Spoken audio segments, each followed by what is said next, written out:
যে মিরাজ একটা বক্তব্য দিল, পুরোপুরি একটা নিজেকে একটা গাধার প্রমাণ দিল। তুই আমার সাথে কবে সারা রাত ঘুরছিস? কি সারা রাত মানে তুই কি মিন করতেছিস? কারণ তুই যে কথাগুলো বলছিস নিহাতে আমার মনে হচ্ছে তুই চামচামি করছিস, কারণ পাঁচটা মানুষ আমার পছন্দ না। তুই কে রে তুই যে শেষ করে দেওয়ার?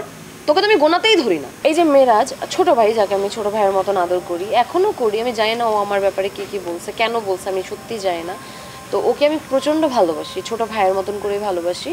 তো প্র্যাঙ্কিংয়ে ঢোকার পর থেকে ওকে, মিমকে, সাথীকে, এগুলোকে আমি অনেক আদর করছি, যেটা সত্যি কথা। ওরা হয়তো এখন অস্বীকার করবে, বাট এটা আসলে অস্বীকার করার মতন না। আপনি মিমকে যে জিজ্ঞেস করেন আমি ওর সাথে কেমন, আসলে এই যে জুতা মারার বিষয়টা যেটা বলছেন, কই মিম তো কখনো আমার সাথে তুই করে তো দূরের কথা, টিমে যখন ছিলাম বা বাহিরেও যখন কথা হয়, দেখা হয়, মিম তো কোনোদিন আমার সাথে উচ্চস্বরে কোনো গলা উঁচু করে কোনো আপু ছাড়া, সম্মান দেওয়া ছাড়া কখনো কোনো কথাই বলে না। মেরাজও সেম। আমি জানি না ভাই কার মনে কি আছে, মেরাজের পার্সোনাল মনে কি আছে না আছে আমি জানি না।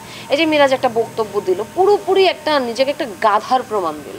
আমি সরি মেরাজ, আমি তোকে এইভাবে বলছি। মানে একটা প্রশ্ন করছে, সে প্রশ্নের কোনো মানে উত্তরের কোনো আগা মাথা গোড়া কিছুই নেই।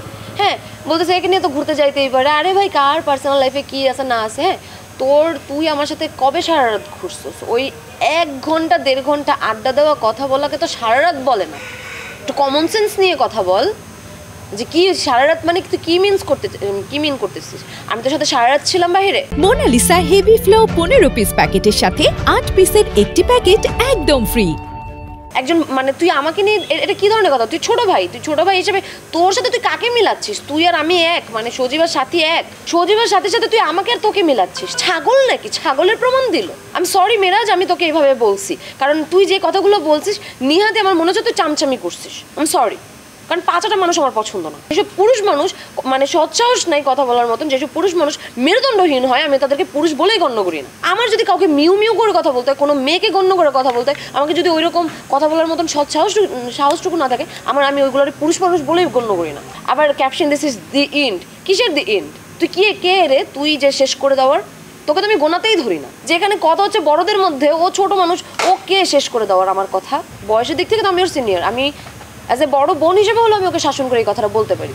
এখানে তোর মাঝখানে ঢোকার কি দরকার? তোকে কি আমি টানছি? তুই একটা ভালোবাসার জায়গায় আসিস, তুই ওই জায়গাটায় থাক, তুই সবার কাছেই ভালো থাক। তুই কেন মাঝখানে ঢুকবি? এতগুলো বড় মানুষের মাঝখানে তুই কেন ইন্টারাপ্ট করবি? আমি তোকে ইনসাল্ট করতেছি না মিরাজ, কিন্তু তুই যেটা করছিস সেটা মোটেও আমার ভালো লাগেনি। সেটা আমার মোটেও মানে মানে দৃষ্টিকটু ছিল না। আমার সেটা ভালো লাগেনি, মানে পছন্দ হয়নি।